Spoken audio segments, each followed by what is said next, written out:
All right. So, hey, everybody. It's Brandon Seibel, Keller Williams.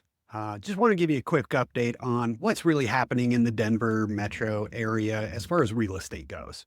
Right. I'm sure you've been hearing mixed messages as to what's actually happening. Prices are up, really, or the rates are up, or hey, there's no buyers. They're all sitting on the fence and waiting. That's not necessarily the case. Right. Prices are up a little bit for sure, year over year, but that's kind of a good thing. That's why it makes it a good investment.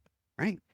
And although the interest rates are a little bit higher than maybe they were in 2020 for sure, but they're not necessarily high overall. We're still in a good place that way, right?